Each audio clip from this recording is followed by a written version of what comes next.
আমার দাম দৃশ্য আজ 4-5 দিন দেখতে পাচ্ছি, ওদেরকে আল্লাহ একেবারে পৃথিবীর মানচিত্র থেকে নিশ্চিহ্ন না করে দম নেবে না। মঞ্চে বসা ওলামা ইকরাম, সামনে বসা মুসলমান ভাইরা, পর্দার আড়ালের সম্মানিতা মা এবং বোনেরা, প্রশাসনের ভাইরা, বিশেষ করে আপনাদের বাগাতিপাড়া থানার অফিসার ইনচার্জ আজকে এখানে এসেছেন, কি যেন মোস্তাফিজুর রহমান।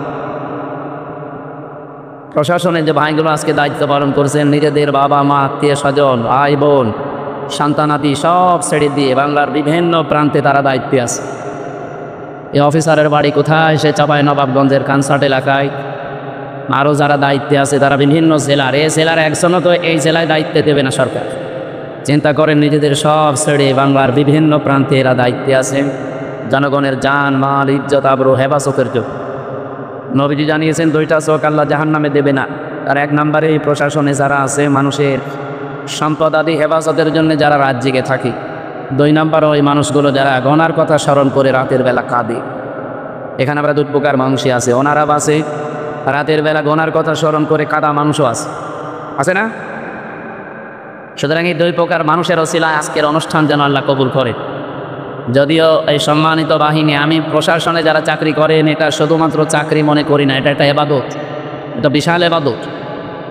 কিন্তু জালেমরা এই এবাদতটাকে কলঙ্কিত করে ফেলেছিল এই বিশেষ করে 15.5 বছর। ওরা দলীয় কর্মী হিসাবে এই প্রশাসনকে ব্যবহার করে এমন নিচে নামিয়েছে। এই যে নাটোরের সাবেক এসপি মারুফ সাহেব, কি যেন নাম, মারুফ না? কিছুদিন আগে এখান থেকে দিনাজপুরে গেছে, আমি ওনার সাথে সাক্ষাতে ছিলাম, কিছুদিন আগে এসেছিলাম এখানে। উনি যখন এসপি ছিলেন নাটোরে, উনি আমার বলছিলেন আবু সাইদ যেভাবে বুক পেতে দিয়েছে এই জায়গায় প্রশাসন গুলি না করলেও পারত। ওকে বুক পেতে দিয়েছে, সে গুলি করেন এই ভয় মনে করি। ও বিশ্বাস নিয়েছিল যে অন্তত প্রশাসন আমাকে গুলি করবেন। যারা গুলি করেছিল এরা তো আর প্রশাসন ছিল না, ছিল না, এরা সব দলীয় বাহিনী হিসাবে ব্যবহার হচ্ছিল। এই একটা জালেমা মহিলাকে টিকিয়ে রাখার জন্যে এদের পোশাকটা পর্যন্ত এখন জাতির কাছে কলঙ্কিত।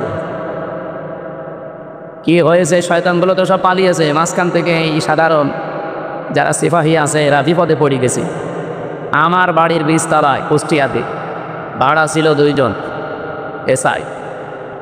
ওরা গুলি করেছে কি আমি জানি না, কিন্তু এই যে 9 মাস হয়ে গেল, এ ফেরেশতারাতে কনে আছে আমিও জানি না, আল্লাহ জানে কি না। বলেন, আমি এই যে ঘরে তালা লাগানো, ভাড়া যে দেবো এই 9 মাস, তাদের মোবাইলও তো বন্ধ, খুঁজেও পায় না। অথচ তাদের বাড়ি হয়তো কোনো দূর জেলায়। এখন সে কি সে হবে, সে দূর জেলায়, সে দিনাজপুরে বাড়ি, কোথায় কার পঞ্চগড়ে বাড়ি, এত দূর থেকে তার বাড়ি আমি চিনি, তার কাছে চাবি নিয়ে আসতে চাইতেই তো আমার আরও 2000 টাকা খরচ হবে। এ একটা ঝামেলায় আছে। এটা আমরা বললাম যে বাড়িওয়ালার স্ত্রীকে কল দে, ও যে ওর বউ আল্লাহ রাস্তায় কি একটা বিপদে ফেলে দিল তাদেরকে। আজকে যারা প্রশাসনের দায়িত্ব নিয়ে মাহফিল শৃঙ্খলার দায়িত্বে যারা আছেন, আল্লাহ রাব্বুল আলামিন তাদের ইজ্জত আবরু সেভাবে তারা হেফাজত করো জনগণে, তাদেরকে যেন আল্লাহ সর্বোচ্চ হেফাজতে রাখে। দল মত জাতি বর্ণ ধর্ম নির্বিশেষে আজকের এই অনুষ্ঠান, এটা কি দলীয় অনুষ্ঠান নাকি? না, কোরআনের অনুষ্ঠান। আদা বায়ানুল লিন্নাস হুদাল লিন্নাস, মানুষ পদবাচ্চে যারা আমরা বিবেচিত তাদের জন্য আল্লাহ কোরআন দিয়েছে। আর আমরা এসেছি আল্লাহর বান্দা মানুষ হয়ে। এখানে মুসলমান থাকতে পারেন, অন্য ধর্মের লোকও থাকতে পারে, কোনো অসুবিধা নেই। কোরআন যেহেতু সবার জন্যেই, আর আমি তো এখন দলীয় পরিচয় নিয়ে আপনার এখানে বসি না, আমি এখন কোরআনের আলেম। কোরআন যেহেতু সবার, আলেমও আমি এখন সবার। যদিও জায়গাটা মনে হচ্ছে ভেজা, না বৃষ্টি হয়েছে, আর কিছুক্ষণ থাকলে ঠান্ডা উঠবে, আমরা জানি। কষ্ট করছেন, কোনো এবাদতে কষ্ট বেশি হলে সওয়াব বেশি হয়। এটা আজকে একটু কষ্ট করা যাবে না? ঘন্টাখানিক। দল মত জাতি বর্ণ ধর্ম নির্বিশেষে যেহেতু এসেছি, আমরা খুশি আজকে। বলেন আলহামদুলিল্লাহ। পৃথিবীতে আমরা এই যে আসার সময় আজকে পড়ছিলাম 4টা জিনিসকে আল্লাহ নিজে রহমত বলে ঘোষণা দিয়েছেন। তার 1 নম্বরে বৃষ্টি। এই যে বৃষ্টি হয়েছে, বৃষ্টির যদি না হতো মানুষ অনেকে এই নামাজ আদায় করে, ইস্তেসকার নামাজ, বৃষ্টির জন্যে নামাজ পর্যন্ত মানুষ আদায় করে যে আমাদের বৃষ্টিতে। শুধু আমরা না, পৃথিবীর অন্যান্য জাতি যারা আছে, বিশেষ করে সৃষ্টি জগতে, তারা কত কষ্টে আছে বৃষ্টি না হলে। এই জন্য বৃষ্টি এটা আল্লাহর রহমত। আল্লাহ রাব্বুল আলামিন এই নোনা পানিগুলোকে সাগর থেকে বাষ্পীয় আকারে তুলে নিয়ে যান, ওখান থেকে আল্লাহ নিজে ফোঁটা ফোঁটা এগুলো নাজিল করে। السماء ذات الرجع والأرض ذات الصدع إنه لقول فصل وما هو بالآذن। আল্লাহ পাক বলেন আকাশের কসম যে পানি ধারণ করে আছে, এত লক্ষ লক্ষ গ্যালন গ্যালন পানি আকাশ ধারণ করে আছে, যদি ছেড়ে দিত একবার তামাম দুনিয়ার সাগর হয়ে যেত। ওয়াল আরদি যাতিস সাদঈ, জমিনের কসম যে জমিন এই পানিকে বৃষ্টিকে শোষণ করে নেয়। আকাশ যদি বলতো না আমি এই বৃষ্টি আমার বুকে রাখবো না, জমি যদি বলতো আমার পেটে আমি এই পানি নিতে পারবো না, তামাম দুনিয়ায় আমরা বাস করতে পারতাম। আল্লাহর তো কিচ্ছু লাগতো না, শুধুমাত্র বৃষ্টি দিয়ে আমাকে শেষ করে দিত। এটা না আল্লাহর সাথে পাল্লা দিয়ে যে বাড়া যায় না, এখন ইসরায়েল টের পাচ্ছে। 108টা না 12টা মেশিন লাগিয়েছে সর্বোচ্চ প্রযুক্তির, শুধু পানি না, এ দাবানল বন্ধ করার জন্য তারা অলরেডি ঔষধ স্প্রে, তাও পৃথিবীর সবচাইতে দামি স্প্রে যেটা, এটা ছিটাচ্ছে। কিন্তু আগুন তো আর হামসা লাগায়নি, আগুন লাগিয়েছে কে? যত পানি দেয় ঔষধ দেয় আগুন তত বাড়তেছে। ওদের আজ বিশ্ব রোড পর্যন্ত বন্ধ হয়ে গেছে। এটা আজকে 12:30টার খবর, ওদের বিশ্ব রোড এখন বন্ধ করে দিয়েছে। মেন রাস্তা ন্যাশনাল হাইওয়ে যেটা এক অলরেডি বন্ধ, জেরুজালেমে যাওয়ার পথ আল্লাহ বন্ধ করে দিয়েছে। কত শিশুর কন্দন আমি শুনেছি, ওই ছোট ছোট ফিলিস্তিনের মাসুম বাচ্চারা। আমার বাবার নাম রিয়াজউদ্দিন, আমার এই শরীরে সর্বোচ্চ রক্ত আছে রিয়াজের। বলেন বলেন, ফিলিস্তিনের ওই বাচ্চাদের শরীরে রিয়াজের রক্ত না, এ চৌধুরীর রক্ত না, ওই বাচ্চাদের শরীরে হযরতে দাউদ আলাইহিস সালাম, হযরতে সুলাইমান নবীর রক্ত প্রবাহমান। এই গোলাপের পাপড়ির মতো বাচ্চাগুলো শেষ পর্যন্ত বলেছে আমরা কিন্তু আল্লাহকে সব বলে দেব। আমার মনে হয় আল্লাহকে ওরা সব বলে দিয়েছে। পৃথিবীর মানুষেরা শুধু দেখেছিলাম আমরা ওদের ওই কান্ডা কন্দনগুলো, দেখার পরে কিছুই করি নাই, কিছু বলি নাই। অনেকের সামর্থ্য ছিল কিন্তু তারা নিঃস্ব ছিল। আল্লাহ পাক এবার নিজে মনে হচ্ছে প্রতিশোধ নেওয়ার জন্য হাতে নিয়েছেন। আমার দাম দৃশ্য আজ 4-5 দিন দেখতে পাচ্ছি, ওদেরকে আল্লাহ একেবারে পৃথিবীর মানচিত্র থেকে নিশ্চিহ্ন না করে দম নেবে না। আল্লাহর এটা ওয়াদা আছে, ওয়াকানা হাক্কান আলাইনা নাসরুল মুমিনিন, মুমিনদেরকে সাহায্য করা আমার আল্লাহর উপরে ওয়াজিব, এটা মুমিনদের হক। সুম্মা নুনাজ্জিল্লাযীনা তাকাও ওয়া নাযারু যালিমিনা ফিহা জিসিয়া। আল্লাহ পাক বলেন জাহান্নামে আমি আল্লাহ যারা তাকওয়াবান তাদেরকে পুলসিরাতের উপর থেকে বাঁচিয়ে দেব, আর যে মানুষগুলো পাপিষ্ট গুনাহগার, ওয়াইন মিনকুম ইল্লা ওয়ারিদুহা কানা আলা রাব্বিকা ফাতমাম মাকদিয়া। জাহান্নামের উপর দিয়ে পুলসিরাত তৈরি করা, মানুষ যখন মিজানের এই পাল্লা যেটা বলা হয়, এখান থেকে আপনার আমলটা আল্লাহ মাপবেন দূরত্বের ভিত্তিতে। মাপ দেওয়ার পরে যখন বলবে পার হয়ে চলে যা, জান্নাতে যাবার আগেই এই পুলসিরাত 30,000 বছরের মতো একটা রাস্তা। তাও পদ্মা সেতুর মতো, যমুনা সেতুর মতো এত বড় বিশাল এলাকা না, চুলের মতো চিকন করে আল্লাহ বানিয়েছেন। আবার ধার হীরার মতো, পাপিষ্ট মানুষগুলো গেটে গেটে পড়ে যাবে। আর যারা মুমিন তাদের জন্য এটা হক, তাদের অধিকার আমার আল্লাহর উপরে ইচ্ছা যে আল্লাহ তাদের বাঁচিয়ে দেবে। এই জন্য তাকওয়া শব্দের পরে আপনি দেখবেন সম্মানুনাজ্জিল্লাযীনা তাকাও ওয়া নাদারুজ যালিমিনা ফিহা জিসমিয়া। কোরআনে কারিমে আল্লাহ আয়াত দিয়ে জানাতে চায় মুমিন যারা এই মানুষগুলোকে সাহায্য করা আমি আল্লাহর জন্য যেমন হক, আমার মুমিন বান্দাদেরও আমি আল্লাহর প্রতি একটা হক আছে। হাক্কান আলাইনা নুনজিল মুমিনিন। হাক্কান দিয়েছেন আল্লাহ, এখানে আলেম আছে কিনা জানি না, আপনি শব্দটা কিন্তু এখানে পুরোপুরি মাসদার আল্লাহ দিয়ে দিয়েছেন। হাক্কান আলাইনা, আমি আল্লাহর উপরে হক, এমনকি মুমিন বান্দাদেরও আমি আল্লাহর উপরে হক। শব্দ দুইটা বললাম না, আল্লাহ বলেন আমার উপরে হক হয়ে যায়, এবং মুমিন বান্দাদেরও আমি আল্লাহর উপরে হক। আমার উপরে যেমন হক সত্য, আমি আল্লাহর অধিকার যেমন আমার মুমিন বান্দাদেরকে আমি বাঁচাবো, আমার মুমিন বান্দাদের অধিকার আমার উপরে যে আমি আল্লাহ তাদের বাঁচাবো। আল্লাহ যেহেতু এটা হাতে নিয়েছে, আমার যতটুকু কোরআনের উপরে বিশ্বাস, সামনে দেখবেন ইসরায়েল নামে এই অভিশপ্ত রাষ্ট্রটা পৃথিবীর মানচিত্রে আর নেই। আর কয়েকদিন যাক ওদের দাবানল কন্ট্রোল করার কোনো কিছু আর হাতে নেই। যেভাবে আগুন আসতেছে আপনি দেখেছেন ভিডিওগুলো, পাগল হয়ে যাবেন। অথচ এত উন্নত মেশিন প্রযুক্তি পৃথিবীতে আর কারো কাছে নেই। 108টা 112টা সবগুলো একসাথে চালাচ্ছে, বিমান পর্যন্ত পুড়িয়ে ছারখার হয়ে যাচ্ছে। আপনি আগুন জ্বেলিয়ে ভাবেন পানি দিয়ে, ঔষধ ছিটাবেন, স্প্রে দেবেন কি দিয়ে? বিমান দিয়ে, হেলিকপ্টার দিয়ে, ওইটাই পুড়ে ছারখার হয়ে যাচ্ছে।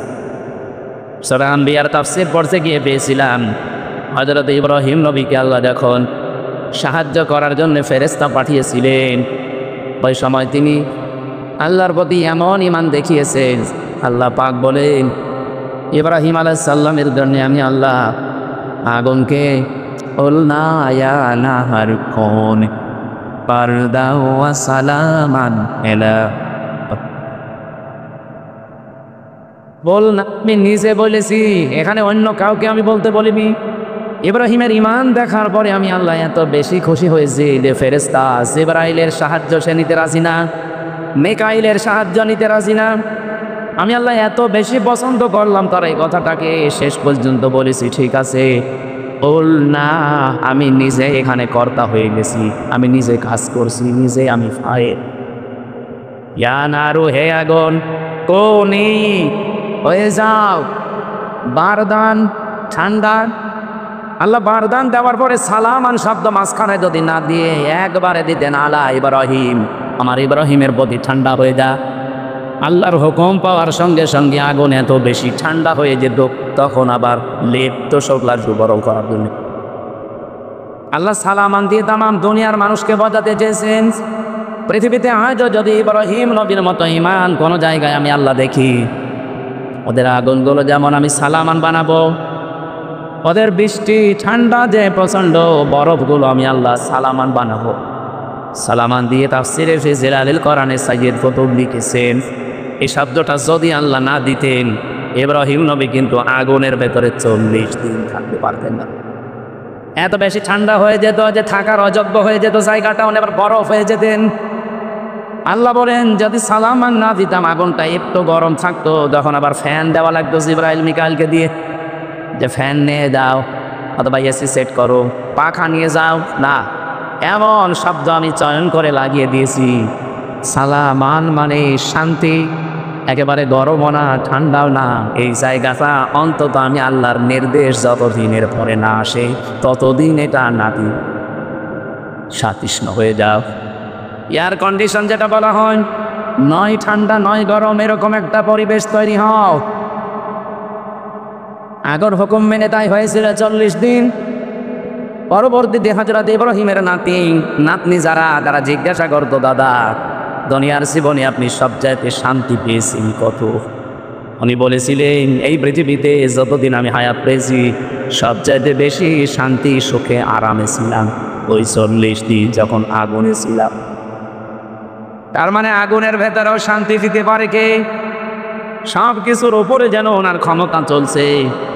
ইসরায়েলেদেরকে আমার মনে হচ্ছে আল্লাহ রাখবে না, কারণ এখন এরা আর পৃথিবীর কোনো মানুষের টার্গেট নেই, এরা সরাসরি টার্গেট হয়ে গেছে আমার আল্লাহর। এবার একটা পরিচিত আয়াত শোনাচ্ছে, ইন্নামাস সাবিলু আলাল্লাযীনা ইয়াযলিমুনান নাস ওয়া ইয়াবগুনা ফিল আরদি বিগাইরিল হাক। এটা সূরা শুরার 42 নম্বর আয়াতে আছে, 25 নম্বর পারার 6 নম্বর পৃষ্ঠার 13 নম্বর লাইনে পাবেন। আল্লাহ পাক বলেন, আমি আল্লাহ নিজে মামলা দেব, কেস দেব, অভিযোগ দায়ের করব তাদের বিরুদ্ধে দুনিয়ায় যারা মানুষ হয়ে মানুষের ওপরে জুলুম করে, অত্যাচার করে। নাটোরবাসী একটু খেয়াল করেন আল্লাহর বক্তব্যের দিকে। আল্লাহ কিন্তু ইয়াসলিমুনাল মুসলিমুনা দেননি, যে যারা মুসলমানদের ওপর অত্যাচার করে তারা আমি আল্লাহর টার্গেট, তাদের বিরুদ্ধে মামলা না। ইয়াসলিমুনান নাস, ইয়াসলিমুনা এটা মোজারে বর্তমান ভবিষ্যৎ প্রেজেন্ট ফিউচার। নাস মানে মানুষ, নাসের আগে আল্লাহ আলিফ লাম দিয়েছেন। আল্লাহ পাক জানাতে চেয়েছেন এই পৃথিবীতে একটা মানুষের উপরেও যদি কেউ জুলুম করে, অত্যাচার করে, তার অধিকার নষ্ট করে, আমি আল্লাহ নিজে তার বিরুদ্ধে মামলা দায়ের করব। পুলিশ এসেছে, আপনি যদি আজকে পুলিশের কাছে বাধা দেন, কালকে মামলা হবে, পুলিশ বাদী কেস হবে। কথা বলছেন কেন? আপনি জিজ্ঞাসা করেন ওনাদের কাছে বাধা দেবেন, কালকে আপনি মামলার আসামি হয়ে যাবেন, পুলিশ বাদী মামলা হবে। আপনি এখন আল্লাহর কাছে সরাসরি বাধা দিচ্ছেন। তার মানে এই দুনিয়াতে যে মানুষগুলো মানুষ হয়ে মানুষের ওপরে জুলুম করে, তাদের অধিকার নষ্ট করে, তাদের বেঁচে থাকা কেড়ে নেয়, তারা কিন্তু আর সাধারণ নেই, তারা আল্লাহর মামলার আসামি। দুনিয়াতে পুলিশ বাদী কেস হলে পুলিশই বিচার করতে পারে না, বিচারক আলাদা আছে। কথা বলছে না কেন? নাকি ওনারা কেস দিলে ওনারা বিচার করবে না? জীবন আলাদা আছে, ম্যাজিস্ট্রেট আছে, জজ আছে, বিচারপতি আছে, সেখানে আস্তে আস্তে উঠবে। যদি নাটোরের ম্যাজিস্ট্রেট কোর্টে যায়, এখান থেকে যাবে জজ কোর্টে। এই নাটোর জেলায় যদি না হয়, এখান থেকে চলে যাবে হয়তো বিভাগীয় শহরে রাজশাহী। সেখান থেকে যদি না হয়, এখান থেকে চলে যাবে একেবারে রাজধানী ঢাকা হাইকোর্টে। হাইকোর্ট থেকেও যদি না হয়, চলে যাবে সুপ্রিম কোর্টে। ওখানে আমার বেঞ্চ আলাদা আছে। এই যে বাংলাদেশের সিস্টেমগুলো দেখলেন, যারা মামলা দিক তারা নিজেরা বিচার করতে পারে না, আলাদা আলাদা বেঞ্চ আছে। আর আল্লাহ বলেন আমি নিজে মামলা দায়ের করব, নিজেই বিচার করব। আপনি কথার ওজন টের পাচ্ছেন? আল্লাহ নিজে মামলা দায়ের করবে, নিজেই বাদী, আবার নিজেই বিচারপতি। সুতরাং এই 15.5 বছরে বাংলাদেশে যারা জুলুম করেছেন, আপনি নিজে তো জানেন যে আপনি জানেন কিনা। আপনি কিন্তু আর হামজার মামলার আসামি নেই, আপনি সরাসরি আল্লাহর মামলার আসামি। আমার নিজের মামলাটাই বলছি, মামলার আয়ু থেকে শুরু করে একেবারে যিনি নির্দেশ দিয়েছেন ওই পালিয়ে গেছেন, এই প্রত্যেকটা জায়গায় আমি দেখেছি এরা সব আমার উপরে অবিচার করেছে। কারণ মামলাটা যদি আমি সম্পৃক্ত থাকতাম, আল্লাহর কসম কোরআন আমার সামনে, জীবনেও কোনোদিনই কথা তুলতাম না। কোরআন আমি মাথায় নিয়ে বলতে পারবো মামলা সম্পর্কে আল্লাহর কসম আমি কিচ্ছু জানি না। আনসারুল্লাহ বাংলা টিমের প্রধান নাকি আমি, অথচ ছাতা যে কি আমি আজ পর্যন্ত জানি না। এমনকি মামলার আয়ও পুলিশ, উনি নিজেও বলতো আমার যে হুজুর আমিও জানি আপনার কোনো দোষ নেই, করেন কেন? উপরের নির্দেশ। সব এইভাবে চলছিল।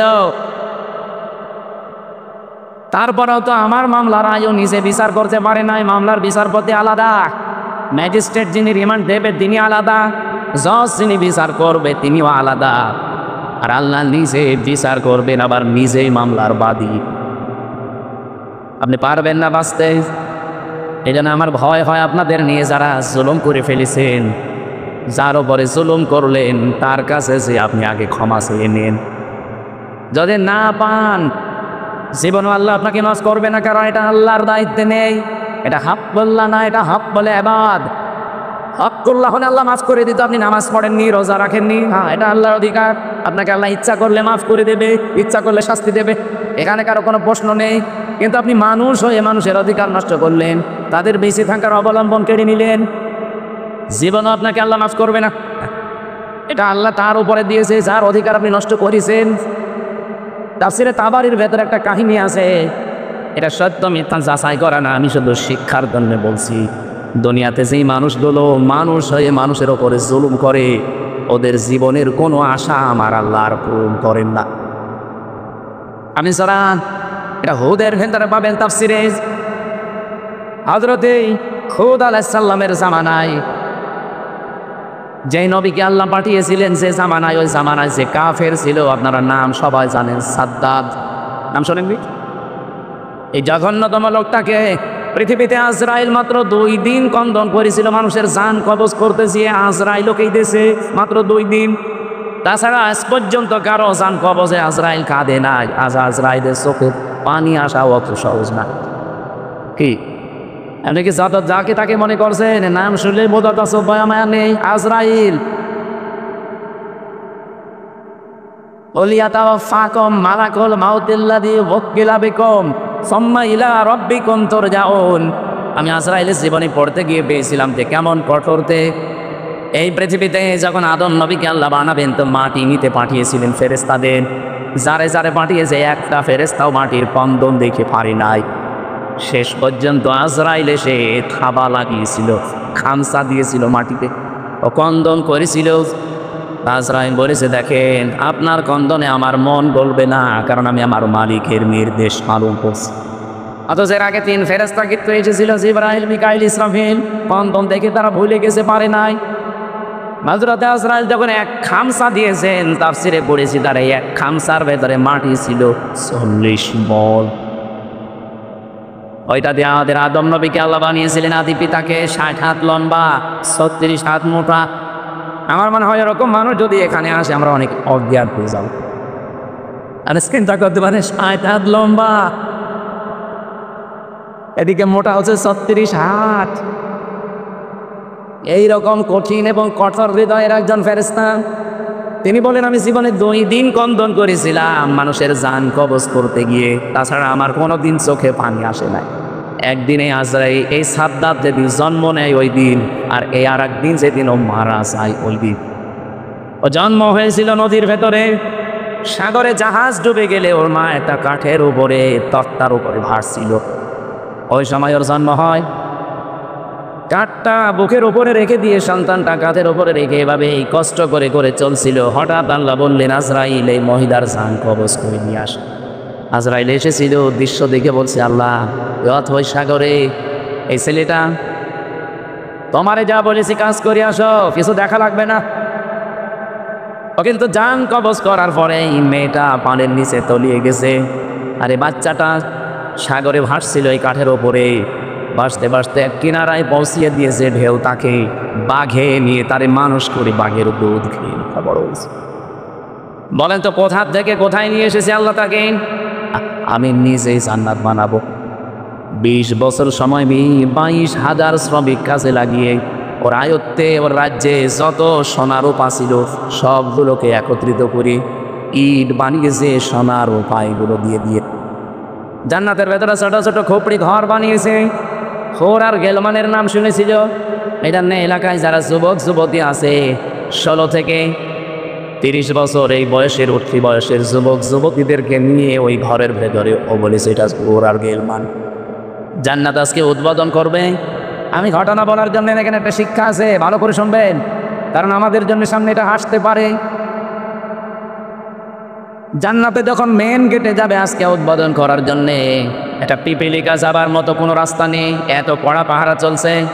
হঠাৎ করে দেখে জান্নাতের মেন গেটে একদম ফকির বেশি লোক বসা।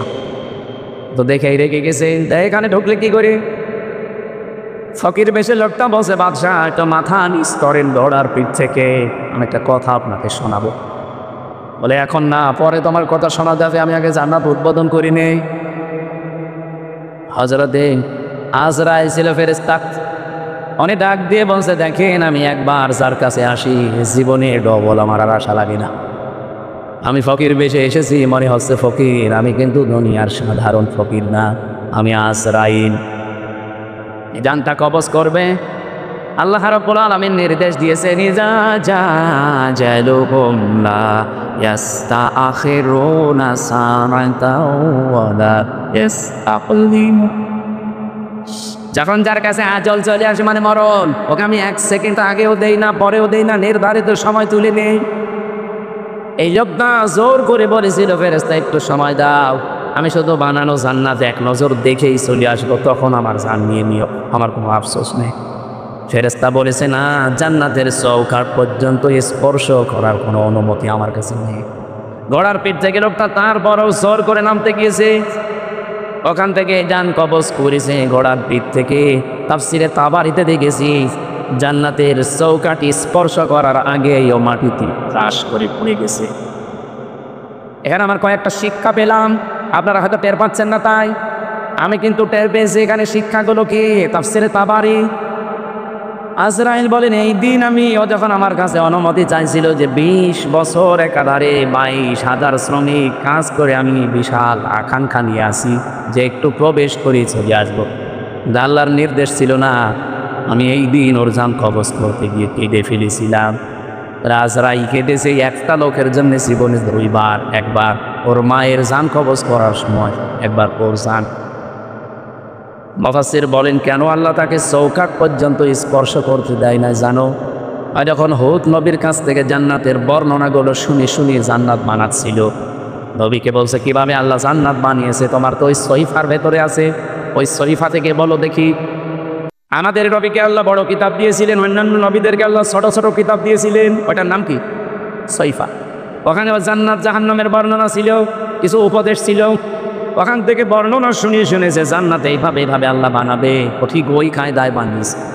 যেহেতু স্বর্ণ রাখবে, রূপা লাগবে, স্বর্ণ এত পাওয়া যাবে কোথায়, সেখানে যা পাওয়া যায়নি। আয় ওই দেশে একটা বিধবা মেয়ে লোক, মা বাবা নেই, কিছুদিন আগে বিয়ে হয়ে স্বামীটা গেছে মারা। ওর পাইক পিয়াদা যারা আছে ওরা যে মেয়েটাকে বলছে ওইটা দিয়ে দাও, বাদশার স্বপ্ন পূরণে জান্নাতে কাজে লাগবে। মেয়েটা ওইদিন মাথায় গড়াগড়ি দিয়ে, মাটিতে গড়াগড়ি দিয়ে বলেছিল এটা নেবেন না, এটা আমার জীবনের শেষ সম্বল, আমার মা বাবা নেই, আমার স্বামীটাও নেই। জোর করে বাদশার এই স্বপ্ন পূরণের জন্য নিয়েছে। ওদিন মেয়েটা মাটিতে গড়াগড়ি দিয়ে এমন কন্দন করে বরদোয়া দিয়েছিল, রব্বুল আলামিন আমার জীবনের শেষ সম্বলটুকু যে কেড়ে দিল, তাকে তুমি তার বানানো জান্নাত উদ্বোধন করা বসবাস করতে দিও না। আমি হাদিসে পড়েছি, তাকি দাওয়াত আল মাজলুম ফাইনাহা লাইসা বাইনাহু ওয়া বাইনাল্লাহি হিজাব। মুসলিম শরীফের হাদিস। নবীজি বারবার উম্মতদেরকে নিষেধ করে গেছেন, উম্মতেরা আর যাই করো, মাজলুমের বরদোয়া থেকে নিজেকে বাঁচিয়ে রাখবা সব সময়, কারণ মাজলুমের বরদোয়া আর আল্লাহর ভেতরে কোনো হিসাব থাকে না। এই মেয়েটা যখন মাটিতে গড়াগড়ি দিয়ে কেঁদে কেঁদে বরদোয়া দিচ্ছিল, আমার আল্লাহ ওই দোয়াটা সঙ্গে সঙ্গে কবুল করে নিয়েছে, কারণ কোনো পর্দা নেই। এই লোকটা যেদিন উদ্বোধন করবে, দেখা তো দূরের কথা, চৌকাঠ পর্যন্ত স্পর্শ করতে পারে নাই ওই মেয়েটার বরদোয়ার কারণে। কি বুঝলেন আপনি এখান থেকে? কত জায়গায় কত অত্যাচার জুলুম করেছিল, কিন্তু এই একটা বিধবা স্বামীহারা মা বাপ হারা এতিম মেয়ের শেষ সম্বলটুকু কেড়ে নেওয়ার কারণে আল্লাহর আরশ পর্যন্ত ধাক্কা খেয়েছে। আপনি বলতে পারেন না যে 15.5 বছরে কত মানুষের হাসারি এই সালেমার সাথে লেগেছিল, এমনি আল্লাহ ওর এভাবে ধরেছে, কল্পনার বাইরে ছিল। আগস্টের 5 তারিখের 2টা পর্যন্ত কেউ জানে না যে পালাবে। আমার মনে হয় এই বিধবা মেয়ে লোকটার মতো, এই এতিম মেয়েটার মতো হাজার হাজার মায়ের, স্বামীর, বোনের এতিম সন্তানের আর্তনাদ, বরদোয়া, চোখের পানি এই জালেমা মহিলার ক্ষমতা সরে গেছিল। বিশেষ করে যারা আয়না ঘরে ছিল, আপনি ভাবতে পারেন, যারা আয়না ঘরে 8 বছর 10 বছর পড়ে আছে। আমি তো মাত্র 10 দিন ছিলাম মাটির নিচে, তাই আমি অজ্ঞান হয়ে গেছি। আর যারা 8 বছর 10 বছর 14 বছর পড়ে আছে, দুনিয়া কি সে জানে না, এমনকি নিজের নাম কি তাও ভুলে গেছে। আমার নাম যে ব্যারিস্টার আরমান, সে নিজেও জানে না। আরে ভাই, 10 বছর 12 বছর একটা লোককে যদি কেউ না ডাকে, ওর নাম মনে থাকবে কি করে? ওরা তো কেউ ডাকে না। ও লোকটা জানে না যে এখন দিন না রাত, এটা যে কোন বছর চলছে তা ওর জানা নেই, এটাতে কোন মাস চলছে, কি বার আজকে, কয়টা বাজে, কিচ্ছু জানে না। ও আন্দাজে নামাজ পড়তাম। আমি তো 4 ওয়াক্ত নামাজ একসাথে পড়েছি, কারণ আমি জানি না যে এখন আমার মাজায় দড়ি লাগিয়ে, চোখে ওই কালো কাপড় বেঁধে, পেছনে হ্যান্ডকাপ দিয়ে, পায়ের সাথে ডান্ডা বেড়ি করে 11 ঘন্টা টাঙিয়েছিল। মানে পাটা আমার উপরে ছিল, মাটিতে ছিল না। মাঝে মাঝে ফেলতে গেলেই ওই সিসি ক্যামেরায় দেখে দেখে গরম দিত। আপনি 1, 2, 5 ঘন্টা না 11 ঘন্টা। এদিকে দুপুরবেলা নিয়ে গেছে 1টার দিকে, আর রাত 11:30টার সময় নিয়ে আসতেছে। কয় হিসাব করেন তো কত ঘন্টা হয়? এর ভেতরে মাত্র 2 বার আমাকে নামিয়েছে। আমি শুধু প্রসাব করার জন্য বলেছিলাম যে আমি টয়লেটে যাবো, ওই 1.5-2 মিনিট সময় যা পেয়েছি অতটুকু। এর ভেতরে আমার আর কোনো খাওয়া দাওয়া নেই।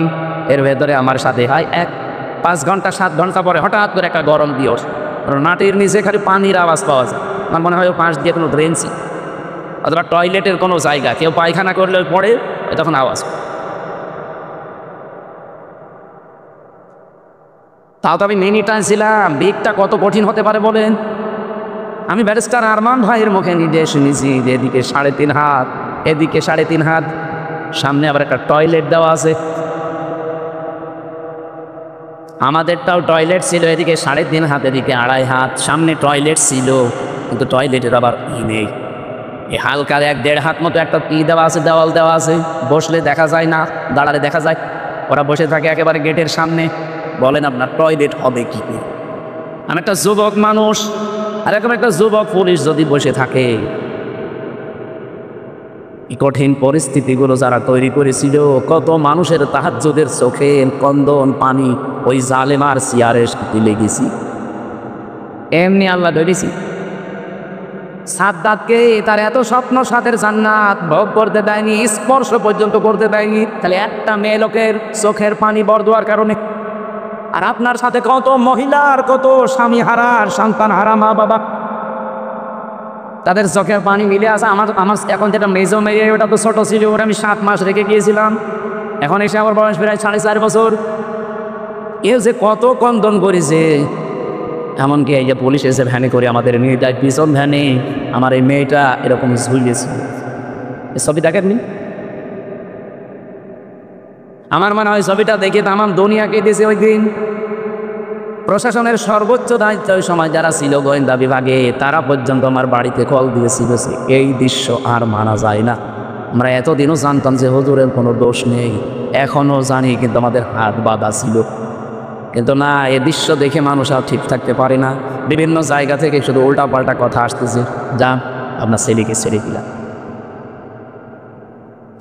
আমার ভাইরা, আমি এখান থেকে তাফসিরের যে শিক্ষাটা দিতে চাই আমি নিজে এবং আপনাদেরকে, শুধু আপনাদের নাই, তার রেকর্ড হচ্ছে সারা পৃথিবীর মানুষ যারা আছে, জুলুম করলে কিন্তু কাঙ্ক্ষিত স্থানে পৌঁছানো যায় না।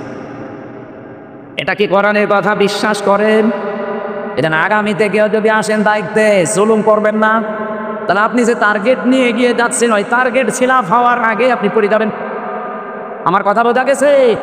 ইন্নামা নুমলি লাহুম লিয়াজদাদু ইসমা ওয়া লাহুম আযাবুম মুহিন। সূরা আলে ইমরানে আছে 4 নম্বর পারা 12 নম্বর পৃষ্ঠা 9 নম্বর লাইনে পাবেন, এটা শেষের অংশে আছে।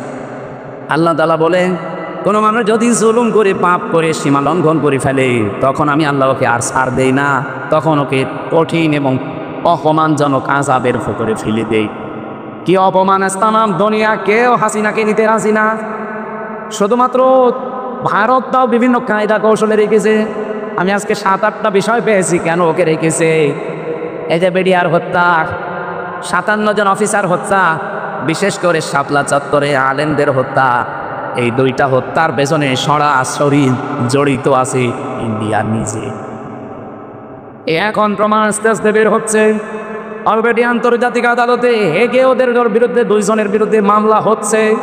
হাসিনা আর মোদি, এই 2 জনকে যদি সত্যি ওখানে নিয়ে যাবজ্জীবন জেল অথবা ফাঁসির রায় দিয়ে দেয়, শেষে ইন্ডিয়ার সাথে বিশ্বের বহু দেশের সম্পর্ক মানবাধিকার নষ্ট করার জন্য খারাপ হয়ে যাবে।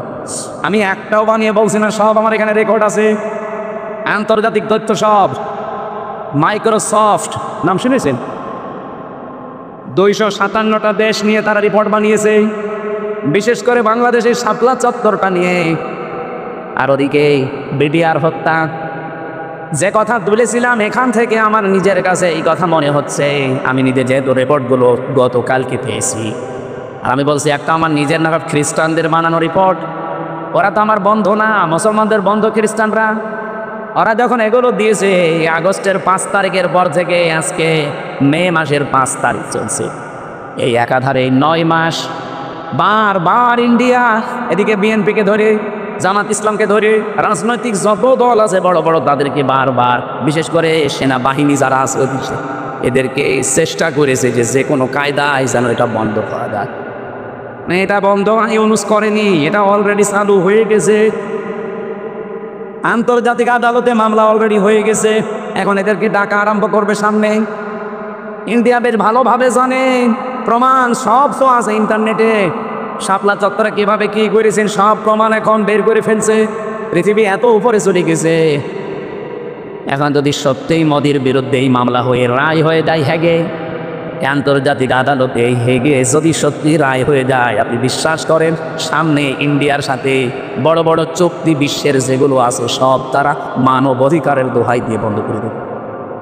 ওদের সাথে ব্যবসার চুক্তি বন্ধ, ওদের দেশের লোক আরও বাইরে যারা আছে ওদের সব পাঠিয়ে দেবে।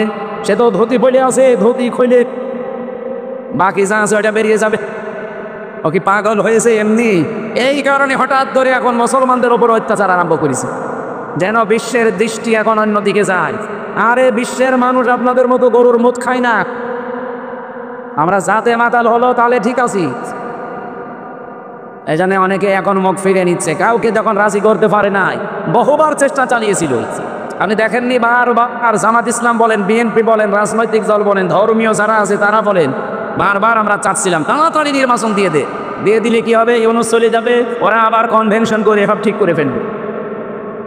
আরও চাচ্ছিল যদি এভাবে অন্তত 2 বছর কেটে যায় তাহলে দেশ কন্ট্রোলের বাইরে চলে যাবে। অলরেডি এখন সামরিক একটা ঘাঁটি তৈরি হচ্ছে। আপনি দেখেছেন এই কয়েকদিনের ভেতরে মোদির মুখ শোকাতে শোকাতে এখন মনে হচ্ছে বান্দরের পেছন পেয়েছে। সামনে আরো কয়েকটা গেম আসতেছে।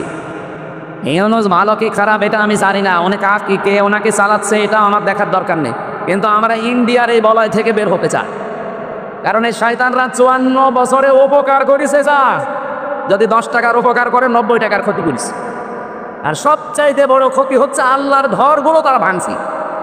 এর তাতে কি ক্ষতি হতে পারে মুসলমানের? আমার ঘর ভেঙে দিলে আমার এত কষ্ট লাগতো, এ কথা বলছে না কারণ 1500 বছর আগে একবার আল্লাহর একটা ঘর ভাঙতে এসেছিল। কে? আব্রাহা। কে কি করেছে আল্লাহ দেখেছেন? কাসফিন মাকুল বানিয়ে দিয়েছে। আর এই শয়তানরা আল্লাহর একটা ঘর সে তো ভাঙতে পারে না, শুধু ভাঙার জন্য এসেছিল। আরে অলরেডি ভেঙ্গে ভেঙ্গে সব মাটির সাথে গড়িয়ে ওই জায়গায় এখন মন্দির উদ্বোধন করছে। আর মিথ্যা ধোয়া তুলছে, দিনের পর দিন যায় আর ধোয়া তোলে যে এখানে 500 বছর আগে নাকি মন্দির ছিল। নাটোরবাসী যেহেতু রাজনৈতিক মহল অনেক বড়, ওই মানুষগুলো চিন্তা ভাবনা করবে আমি তো আর রাজনৈতিক ময়দানের বড় নেতা না, আমি একজন কর্মী মাত্র। আমি একটু টাচ দিলাম, যতটুকু পেয়েছি আপনাদের। জুলুম যারাই করবে, এই যে মোদি আছে জুলুম করছে, ও যে টার্গেট নিয়ে যাচ্ছে, কোরআন 100 ভাগ সত্য বিশ্বাস করি, ও জীবনেও সাদ্দাদের মতো টার্গেটে পৌঁছাতে পারবে না। টার্গেটে পৌঁছানোর আগে দেখবেন পড়ে যাবেন। চা বিক্রি করতো, পরবর্তীতে দেখবেন তামাক বিক্রি করবে, নিচে নামিয়ে দেবেন আল্লাহ। চা বিক্রি করতে ওর তামাক বিক্রি করাবে। অলরেডি ডাঙ্গা বাঁধিয়ে দিয়েছে ভারতে। গত পরশু দিনও দেখলাম 2 জন মুসলমান দাড়িওয়ালা ধরে সরাসরি জবাই করছে। এখন ওর হাতে আর দুনিয়ার কিচ্ছু নেই, শুধু এইটাই আছে পুঁজি যে মুসলমানদের বিরুদ্ধে হিন্দুদের উস্কিয়ে দিয়ে এদের দাঙ্গা তৈরি করে একটা ফায়দা লড়বে, ঘোলা পানিতে মাছ শিকা। এই জন্য গোবিন্দ পরামানিক কিন্তু বুঝে ফেলেছে, বাংলাদেশের পুরা বাংলাদেশ মিলে হিন্দু মহাজোট আছে, তার মহাসচিব গোবিন্দ চন্দ্র পরামানিক গত পরশু দিনও জানিয়েছে না যে তাম পৃথিবীর হিন্দু ভাইরা, হিন্দু বোনেরা সবাই এই মাতাল মোদিকে থামান। এটা মাতাল এই শয়তানের মনোবাসনা পূর্ণ করতে গিয়ে যা আরম্ভ করেছে, এ পৃথিবী কয়েকদিন পরে বসবাসের অযোগ্য হয়ে যাবে, কারণ ঘরে ঘরে তখন মারামারি শুরু হবে।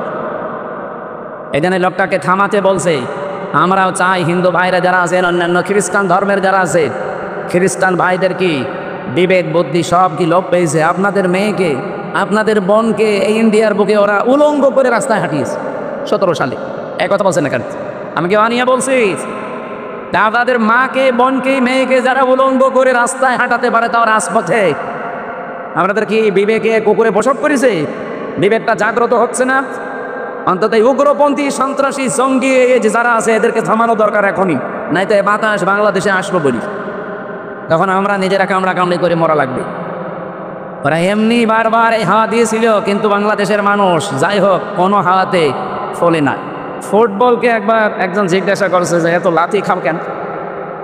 বলছে ভাই আমি মানুষের পামে ফুলি, লোকে আমার হাওয়া দিয়ে ফোলায়, এই জন্য লাথি দেয়। আমি তো নিচে ফুলতে পারি না, আমি যদি নিজে ফুলতে পারতাম তাহলে আমাকে কেউ হাওয়া দিত না, আর আমাকে কেউ লাথি দিতেও পারতো না। মানুষ যেহেতু আমার ফার্ম দেয়, হাওয়া দেয়, আমি ফুলে উঠি, আবার লাথিও দেয়। অন্তত আমরা আর কোনো কারোর পামে হাওয়ায় ফুলতে রাজি না। সে আমেরিকা বলেন, ইন্ডিয়া বলেন, চীন বলেন, রাশিয়া বলেন, কারো হাওয়া পেয়ে ফুলতে পারবে?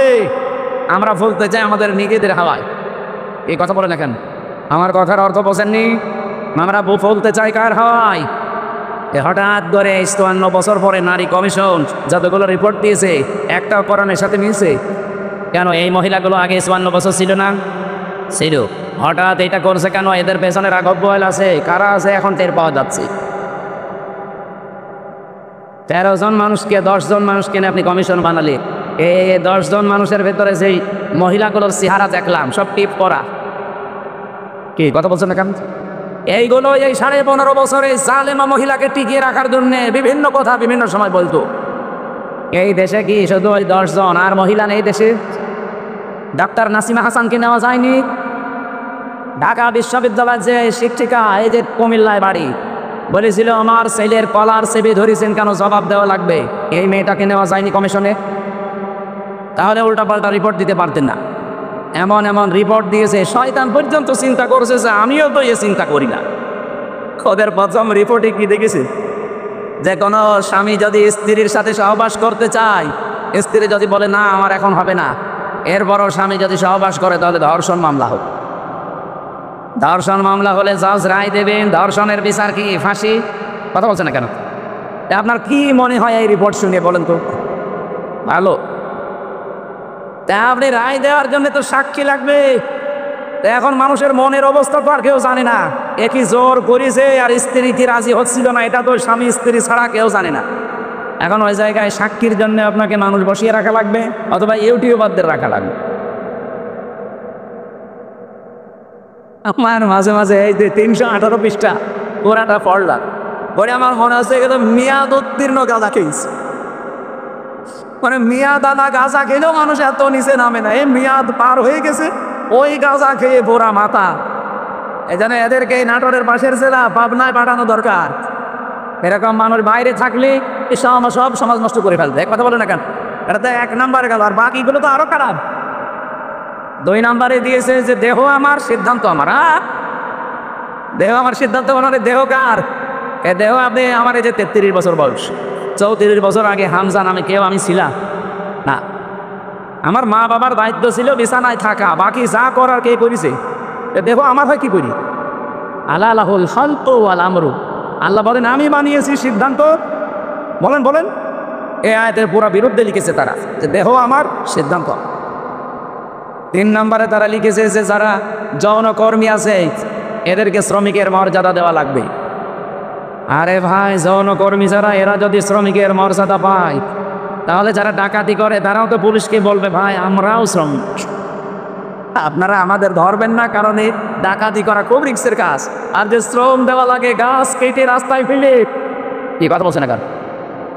আমি সাতক্ষীরা থেকে আসার সময়, যে আসা শুনি মাছের ঘেড় এলাকা, ওই 17 সালের দিকে আসার সময় ডাকাত পড়েছিল রাস্তায়, বিশাল এক গাছ কেটে রাস্তায় ফেলেছে।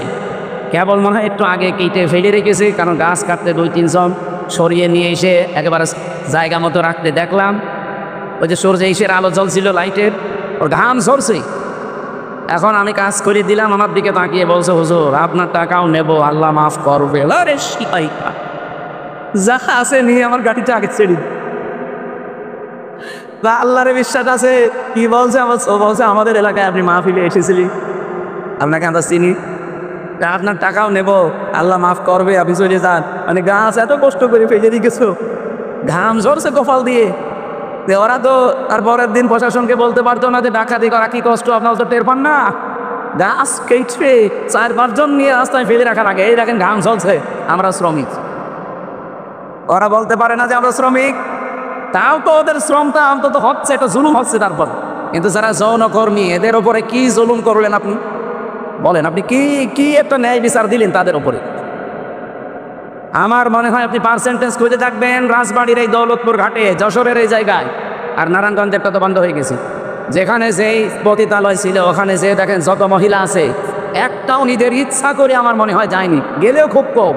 হয়তো ধোকায় পড়ে গেছে, প্রবঞ্চনার শিকার হয়ে, অথবা প্রেমে ছাকা খেয়ে যে কোনো কায়দায় ওখানে গেছে, যে আর বেড়াতে পারেনি। প্রতিদিন এই যে 8টা 10টা 15 20টা পুরুষের সাথে তারা কি প্রটেস্ট কিছু নেয়? কিভাবে তাদের ব্যবহার করছে?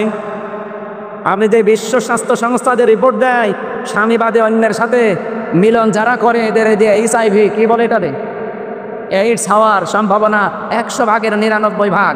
আপনি এই কমিশনের মাধ্যমে রিপোর্ট দিয়ে যৌনকর্মীর উপর আপনি ন্যায় বিচার করেন না, আরও বিচার করেছেন। ওদের সব এইডসের দিকে ছেলে দিয়ে আমার মনে হয় ওরাও করবে। যে নারী কমিশন তো মানা দূরের কথা, ওদের ফাঁসি দিয়ে দিই। শয়তানরা আমাদের জীবনের উপর আরও অত্যাচার বাড়িয়ে দিচ্ছে। শুধু HIV, ওদেরকে এই যে 1 লক্ষ মানুষ আজ দেহ ব্যবসা করে সারা বাংলাদেশে, মানে একেবারে যেগুলো সরকারি হিসাবে, এই মানুষগুলোকে আমার মনে হয় আলেমদের পরামর্শ নিয়ে সরকারের যে বাজেটগুলো আছে এখান থেকে টাকা পয়সা দিয়ে এদের পুনর্বাসন করে দেয়, হয় একটা কর্মসংস্থান দেন সম্মানজনক, তারা সম্মানজনক জীবন নিয়ে, তারা পরিবার নিয়ে, দরকার হয় যদি সেরকম পরিবেশ পায় বিয়ে শাদী করে জীবন চালা। যে সমস্ত দেশ আছে যেখানে পতিতালয় চলে না, সেই দেশগুলো দেশে শিখে নেই, চলছে না পৃথিবীতে। আপনাকে কোন কারণে এই পাপের কাজ করা লাগবে? যেখানে জেনা ব্যভিচার ওপেন হয়ে যায়, সেই দেশে আমার আল্লাহর রহমতের দৃষ্টি আল্লাহ তুলে নেয়, গজবের দৃষ্টি নিক্ষেপ করে। বলেন নাউজুবিল্লাহ।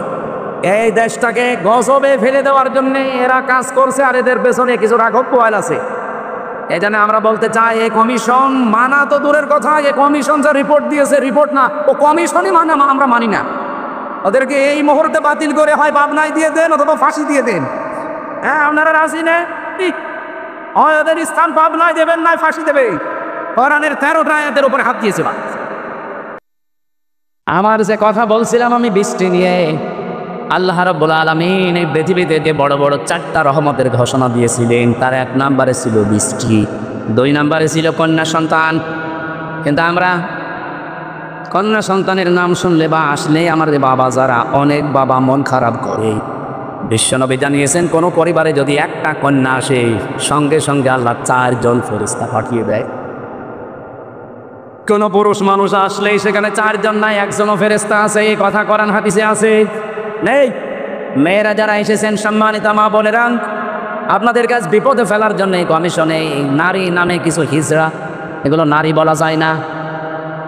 এগুলো নারী বলবেন কি করে আপনি? ওদের চেহারার দিকে তাকিয়ে দেখেন, নারীর কোনো বৈশিষ্ট্য ভেতরে পাওয়া যাচ্ছে না। এখানে আমরা মনে হয় মাইকে ঘোষণা দিলে যারা পুরুষ মানুষ, যে মহিলা প্যান্ডেলে যান, পুরুষগুলো পুরুষ প্যান্ডেলে যান, আর কিছু মানুষ ওই যে বিড়ি খেয়ে বেড়াচ্ছে, ওদের আপনি কোন প্যান্ডেলে ঢোকাবেন?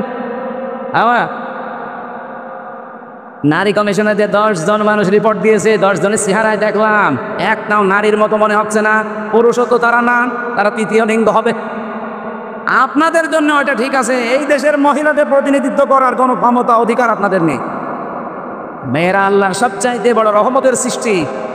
আল্লাহ বলেন, 2 নম্বর, আমি যখন বান্দার ওপরে বেশি খুশি হয়ে যাই, বৃষ্টি দেওয়ার পরে ওই এলাকায় মানুষের ঘরে আমি কন্যা সন্তান পাঠাই। এখানে যার একটা কন্যা আছে, নিজেকে ছোট ভাববেন না। ছেলে হলে মেয়ে হলে এটা সিদ্ধান্ত আল্লাহ। সেই হলে আপনার সব কিছু করে দেবে। কে বলেছে আপনাকে?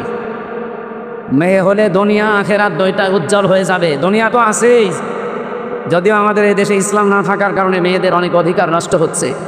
ইসলাম আসলে অধিকারগুলো পঙ্খানো মেয়েরা ফিরে পাবে। ওরা মেয়েদের নাম দিয়ে বলেছে এদের অধিকার নেই, সমান অধিকার এদের দেওয়া লাগবে। কিভাবে দেবেন আপনি? আমি পুরুষ মানুষ, হাফ প্যান্ট পরে আমি খেজুর গাছে অন্তত রস পাড়তে পারবো, মেয়েরা পারবে? আমি এখন আমার মনে হয় শুধুমাত্র এই মাজা থেকে হাঁটু পর্যন্ত ঢাকা থাকলে, নাভি থেকে একটা প্যান্ট পরে এখান থেকে কুষ্টিয়ায় চলে যেতে পারবো, কোনো অসুবিধা নেই। তো মেয়ে লোকে যেতে বলবো পারে, কুষ্টিয়া না, এখান থেকে এই নাটোরের বাজার পর্যন্ত গেলে চারিদিকে সেন্ডেবিল্ডি হয়ে যাবে। আর ওদের বলে সমান অধিকার দেওয়া লাগে। অধিকার সমান কিসের? ওদের মর্যাদা আমাদের চাইতে 3 গুণ বেশি। সুবহানাল্লাহ বলতে পারেন নাই? এজন্য মেয়ে যাদের বাড়িতে আসে, হযরত ওমর বলেন, যে বাড়িতে একটা মেয়ে আছে, মনে করবেন সেই বাড়িতে আল্লাহর একটা জান্নাত আছে। সুতরাং যারা মেয়ের বাবা আছেন, 1 মেয়ের বাবা আপনার একটা জান্নাত, 2 মেয়ের বাবা আপনার 2টা জান্নাত, 3 মেয়ের বাবা আপনার 3টা জান্নাত। আল্লাহ রাব্বুল আলামিন আমাদেরকে 3টা মেয়ে দিয়েছে। আল্লাহ আমাদেরকে যেন নবীর এই হাদিস অনুযায়ী জান্নাতেও এরকম 1টা 2টা 3টা করে দান করেন। বলেন আমিন। 3 নম্বরে একটু ভালো করে শুনবেন হাদিসটা। আল্লাহর নবী বলেন, 3 নম্বরে আল্লাহ যখন বেশি খুশি হয়ে যায়, তখন ওর বাড়িতে আল্লাহ মেহমান পাঠায়। তা আমাদের তো সমস্যা, মেহমান আসলে আমাদের মন খারাপ হয়ে যায়।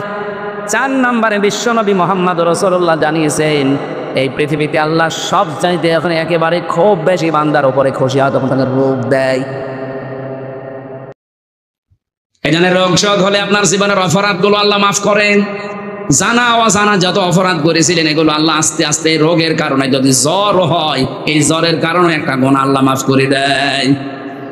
পথে চলতে ফিরতে হোঁচট খেয়েছেন, হোঁচট খেয়ে হঠাৎ করে নখ ভেঙে গেছে, রক্ত বের হচ্ছে, মনে করবেন আমার একটা গুনাহ আল্লাহ মাফ করে দিয়েছে।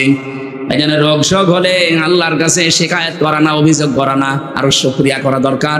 যদিও দুনিয়ায় কষ্ট হচ্ছে, এই কষ্টের মাধ্যমে আমার জীবনের পরবর্তী যে জীবন, আমার আখিরাতের শুরু হচ্ছে, এটা শান্তি, স্বস্তি এবং কল্যাণময় আল্লাহ করার চেষ্টায় আছে।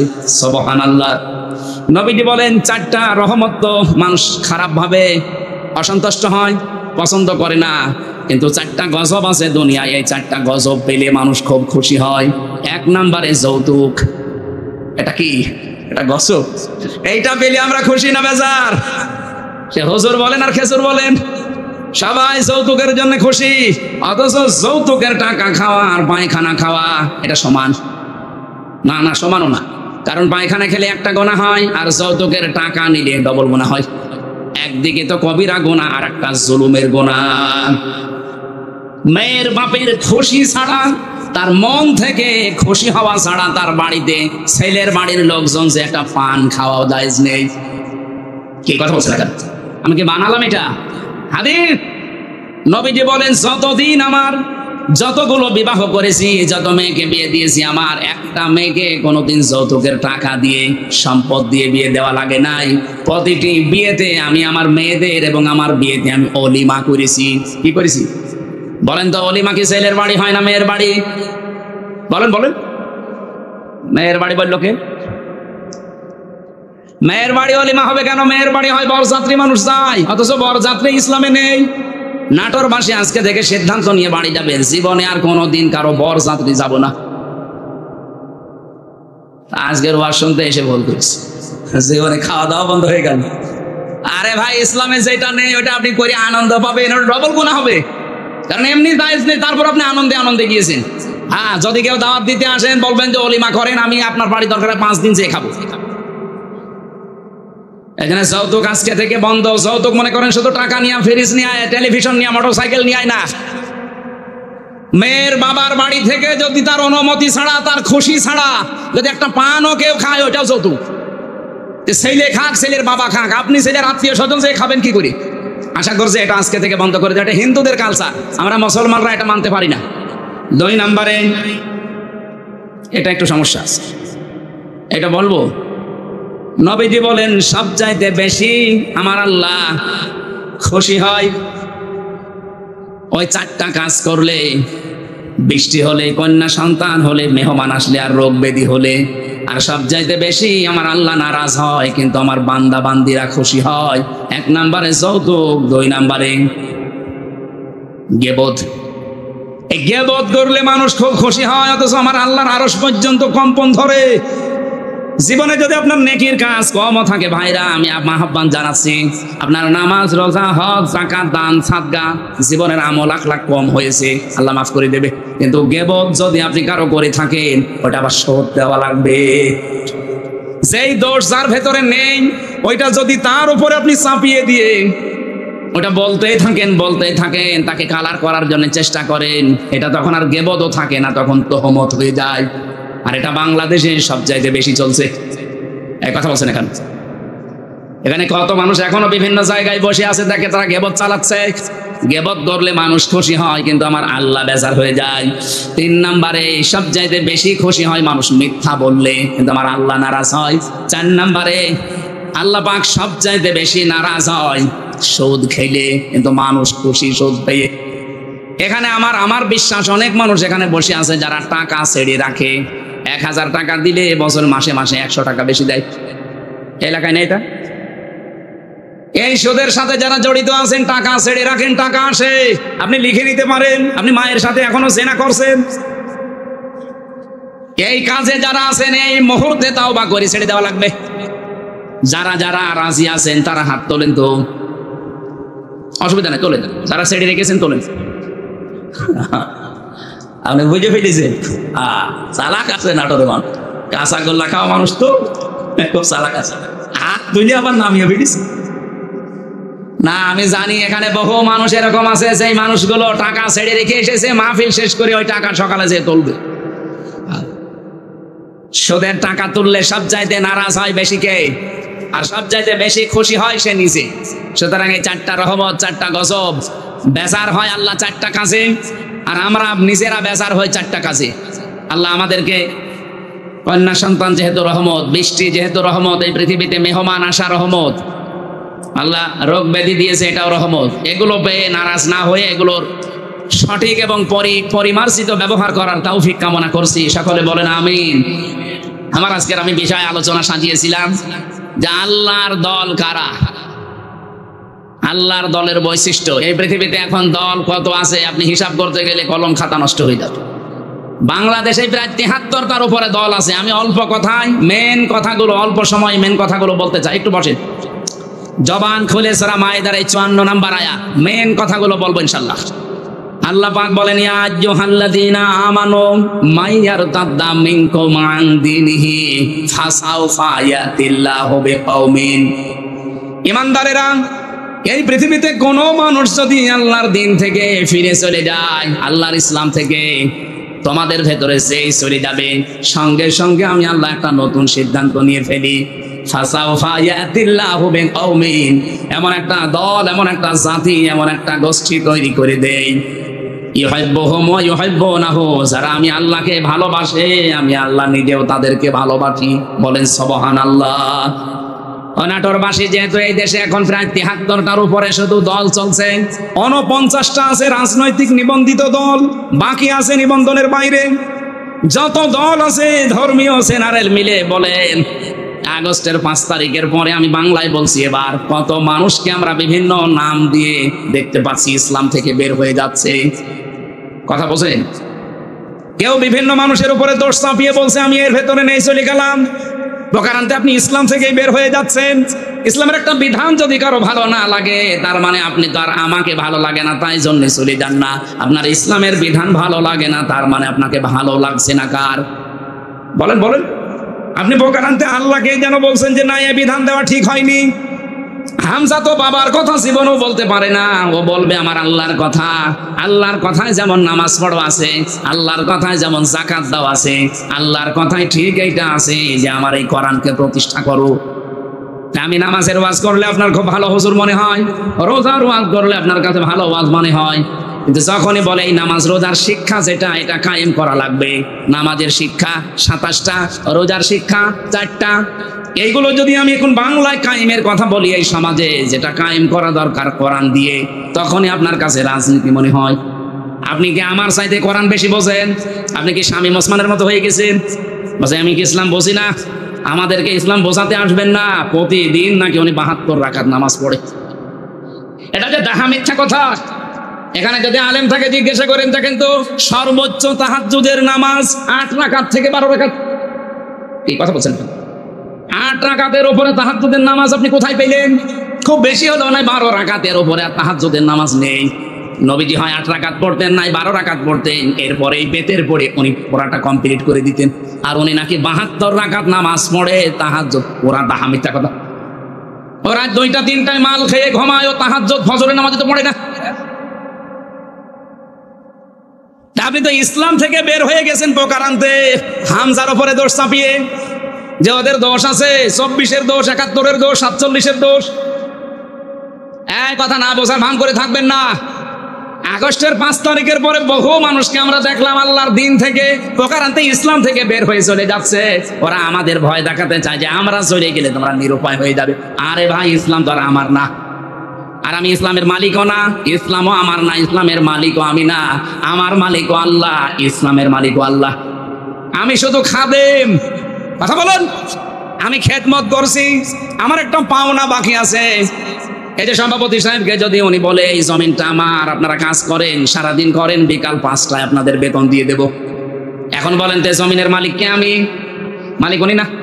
আমরা কি কামলা, খাদেম, কাজ করে খাই? এই জমিনও আমার না, জমিনে যেটা আমরা বপন করছি, এই বীজ বা ধান লাগাচ্ছি, চারা, এগুলোর মালিকও আমরা না, সবের মালিক উনি। আমরা শুধু টাকা পাওয়ার আশায় আছি, বিকাল 5টায় বেতন দিয়ে দেবে, ওইটা নিয়ে আমার সংসার চলবে। নাটোরবাসী, এই বাংলাদেশের এই জমিনটা আমার আল্লাহর, এ কোরআনও আল্লাহর। জমিনে আল্লাহর, কোরআন আল্লাহর। ওনার জমিনে ওনার আইন, ওনার কোরআন প্রতিষ্ঠা করবে এই দেশে যারা আল্লাহর খাদেম, গোলাম, বান্দা, তারা আল্লাহর বান্দা দাবি করে, যারা আল্লাহর কোরআনের আইন বাদ দিয়ে মানুষের তৈরি করা আইন কায়েম করতে চায়, আল্লাহর কসম এই মানুষগুলো বেতন পাওয়া দূরের কথা, ওদের খবর আছে। বিকাল 5টা পর্যন্ত আমাকে এই জমিনে টিকে থাকা লাগবে। বিকাল 5টা মানে জীবনের শেষ দিন। এক কথা বলছেন এখানে, বিকাল 5টা মানে জীবনের শেষ দিন, কারণ আমার একটা বেতন পাওয়ার সময় আসবে। আমার যখন চোখ বন্ধ হয়ে যাবে, ওয়াবুদু রাব্বাকা হাত্তা ইয়াতিয়াকাল ইয়াকিন, আল্লাহ বলেন ওই পর্যন্ত ইবাদত করতেই থাকো, আমার দিনের সাথে লেগে থাকো যতদিন ইয়াকিন না আসে। ইয়াকিন মানে না, ইয়াকিন মানে মৃত্যু। ইয়াকিন মানে বিশ্বাস, সেটা আলাদা ইয়াকিন। আর এখানে ইয়াকিন মানে মৃত্যু, মরণ যতদিন না হবে ততদিন পর্যন্ত দিন কায়েমের জন্য আপনাকে টিকে থাকা লাগবে। কারণ আমরা এখনো আমাদের বেতন পাইনি। পেয়েছি? বলেন বলেন, আমাদের চূড়ান্ত বেতনের নাম কি 500 টাকা, 1000 টাকা? কি জান্নাত? ওইটা যতদিন আমি না পাবো ততদিন পর্যন্ত আমার চেষ্টা অব্যাহত থাকবে। এখন যদি আপনি আমাকে বাধা দিতে আসেন, এই জমিনে ধান লাগিয়েছিলাম কিন্তু বিকাল 5টা বাজার আগে আপনি তুলে ফেলছেন, আপনি যত বড়ই মস্তান হন, আমরা যারা 8-10 জন মিলে ধান লাগিয়েছি যদি আপনার সাথে নাও পারি তাও বাধা দেব। কারণ আমি তো এখনো বেতন পাইনি। আপনি ধান তুলে ফেললে ওনারা বেতন দেবে, উনি এসে আমাদের আরো গরম দেবে। ওই সারাদিন নষ্ট করলে, ধান তুলে ফেলেছে কিছুই বলনি, বেতন দেওয়া দূরের কথা, আরো 500 টাকা করে দিয়ে যাও। যে জমিন আল্লাহর, কোরআন আল্লাহর, আমরা তো খাদেম, কামলা, 5 জন মনীষ লেবার যাই বলেন, আমরা চেষ্টা করে যাচ্ছি। আমাদের চেষ্টা হচ্ছে এই জমিনে এটা প্রতিষ্ঠা করা। হ্যাঁ, পদ্ধতি আমাদের ভুল হতে পারে, কেউ কেউ গণতন্ত্রের পদ্ধতি নিয়েছে, আপনার পদ্ধতি ভুল হতে পারে, কিন্তু আমার মন তো ঠিক আছে যে আমি জমিনে আল্লাহর দিন কায়েম করব। হ্যাঁ, কথা বলেন না কেন? হ্যাঁ বলেন। আফগানিস্তান তারা একটা পদ্ধতি নিয়েছে, তারা এক পদ্ধতি নিয়ে তারা অলরেডি কায়েম করে ফেলেছে। তুরস্ক একটা পদ্ধতি নিয়েছে, আপনি মোরসির দিকে তাকান, সে একটা পদ্ধতি নিয়েছিল যে যেখানে ইসলাম কায়েমের জন্য চেষ্টা চালাচ্ছে। পদ্ধতি ভুল হতে পারে কিন্তু তার কর্ম তো ঠিক আছে, তার মনের আকাঙ্ক্ষা, আশা, তামান্না এই যে আল্লাহর জমিনে আমি জীবনের শেষ দিন পর্যন্ত অন্তত দেখতে চাই যেটা কায়েম হয়েছে। আমার রাস্তা ভুল হলে কি আমি একটু ঘুরে ফিরে আসতে পারবো না জায়গায়? এখন যদি একে ভাইকে বলি যে আমি নাটোরে যাব, উনি একটা রাস্তা দেখিয়েছে। মোসাম ভাইকে বললাম নাটোরে যাব, উনি আমারে দেখিয়েছে সেই বড়াই গ্রাম গুরুদাসপুর ঘুরে। হ্যাঁ, আমি নাটোরে যেতে পারবো ঠিক, এদিকে গেলে হয়তো 1 ঘন্টা লাগবে, এদিকে 1.5 ঘন্টা লাগবে, কিন্তু রাস্তা তো ঠিকই আছে, জায়গা মতো আমি যেতে পারবো। একটু সময় বেশি লাগবে কম লাগবে। বাংলাদেশ সহ বিশ্বে যারা ইসলাম কায়েমের জন্য চেষ্টা চালাচ্ছে সবার মনের অবস্থা ঠিক আছে, কিন্তু রাস্তাটা একটু ভিন্ন হওয়ার কারণে অনেক মানুষ ফতোয়া দেয় উল্টাপাল্টা, ওরা গণতন্ত্র করে, জীবনেও কায়েম করতে পারবে না। আরে দিনের মালিকই তো আমি না, আমি কায়েম করার কে? আমি চেষ্টা করে যাচ্ছি, অবশ্যই আমার সফলতা আমার জান্নাত পাওয়া পর্যন্ত। কিন্তু এর ভেতরে যদি কেউ মাস্তানি করতে আসেন, ধান বানানো, লাগানো, ধান বীজ তুলে ফেলবেন, আর আমি বেতন পাওয়ার আগে আপনাকে ছেড়ে দেবো, জীবনও না, দরকার আপনার সাথে মারামারি হবে। হ্যাঁ, কথা বলেন, কথা বলেন। আপনার সাথে হাতাহাতি হবে, মারামারি হবে, যদি মেরে ফেলা লাগে মেরেও ফেলবে, কারণ আমার টার্গেট বেতন। বেতন বলেন, ওই বেতনের নাম বিকাল 5টায় যেটা আল্লাহ দেবে, ওইটা এখনো হয়নি। আর আপনি তার আগেই দিন থেকে বিভিন্ন সোতা নাতা বের হয়ে চলে যাচ্ছেন। কি করবেন? আল্লাহর কিছুই হবে না। যাদেরকে আপনি ভয় দেখাতে চান তাদেরও কিচ্ছু হবে না, কারণ এই জমিনের আশা তারা অলরেডি বলিন্না সলাতি ওয়া নুসুকি এ বলার পরে ছেড়ে দিয়েছে। যারা এই কথা বলে যে বলিন্না সলাতি ওয়া নুসুকি, তারা জীবনের আশা ছেড়ে দিয়েই বলে। আপনার মতো মুনাফিকি করার জন্য, লোক দেখানোর জন্য বলে না। যারা এগুলো বলতো এতদিন, তারা কিন্তু অলরেডি আল্লাহর দিন থেকে বিভিন্ন সোতা নাতা বের করে, বিভিন্ন কথা ধোয়া তুলে তারা চলে যাচ্ছে। আল্লাহ এই জন্য বলেছেন যদি কেউ দিন থেকে চলে যায়, ফাসাউফা ইয়াতিল্লাহ, অতি শীঘ্রই। যারা আরবি জানে, সাউফা শব্দটা আল্লাহ কেন ব্যবহার করেন? সিন, সাউফা, কদ, লাম, এরকম 13টা শব্দ আছে। কোন সেন্টেন্সের আগে যদি আসে বাংলা অর্থ দাঁড়ায় খুব তাড়াতাড়ি। আল্লাহ বলেন যদি কেউ দিন থেকে মুখ ফিরিয়ে চলে যায়, আমি শুধু দেখবো, দেখার পরে অতি তাড়াতাড়ি ইয়াতিল্লাহু বিকাউমিন, একটা দল তৈরি করে দেবে। ইউহিব্বুহুম ওয়া ইউহিব্বুনাহু, তারা কি? আমি আল্লাহকে ভালোবাসবে, আমি আল্লাহও তাদেরকে ভালোবাসবো। তাদের গুণাগুণ কি হবে? এই যে আল্লাহর দলের বৈশিষ্ট্যগুলো বলতে আল্লাহ এই কথাগুলো দিয়েছেন।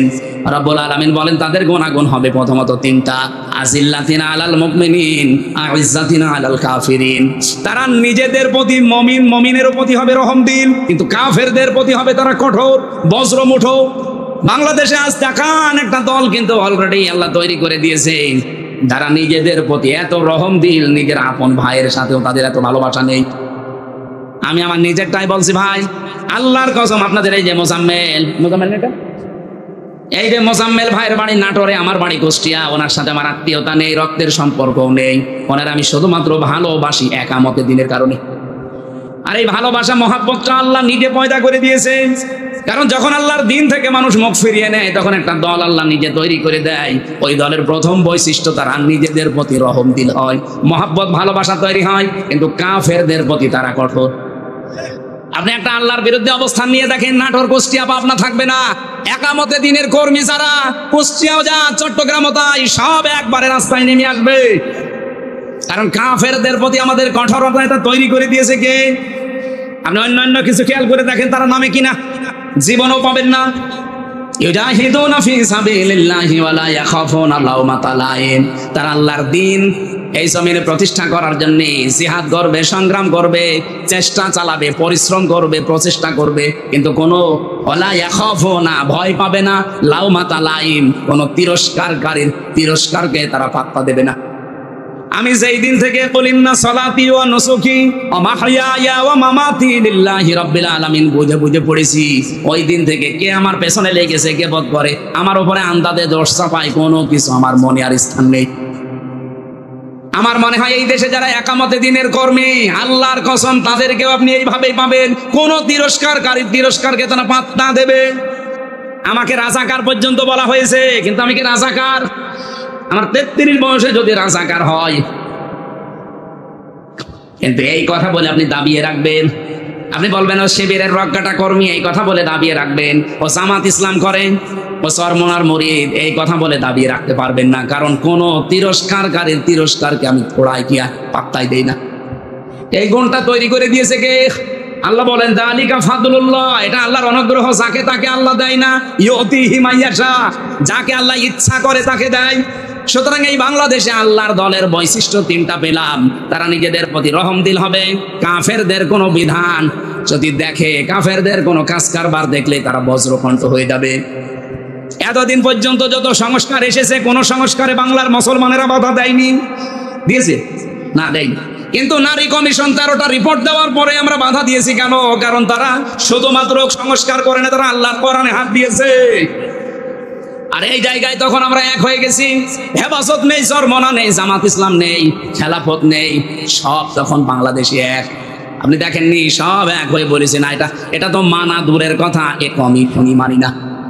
আমির জামাত ডাক্তার শফিকুর রহমান এটা বলে নাই যে কমিশন তো দূরের কথা, ও কমিশনই মানি না, যদি বেশি ঝামেলা করেন আবার কিন্তু আগস্টের 5 তারিখ আসতেছে। এটা তো আমরা এই এতদিন পর্যন্ত যত সংস্কার করেছেন কোন জায়গায় বাধা দেয়নি, কারণ ওই জায়গায় আল্লাহ রাসূলের বিরুদ্ধে পাইনি, এবার পেয়েছি সরাসরি আল্লাহর বিরুদ্ধে। জাজিল্লাতিন আলাল মুমিনিন আইজ্জাতিন আলাল কাফিরিন। আমরা নিজেদের প্রতি ভালোবাসা, মহব্বত, স্নেহময় স্নেহশীল আছি। বললাম না মোজাম্মেলের সাথে সত্যি বলছি, আমার সম্পর্ক আত্মীয়তার না, রক্তের না, শুধু দিনের, শুধুমাত্র দিনের সম্পর্ক।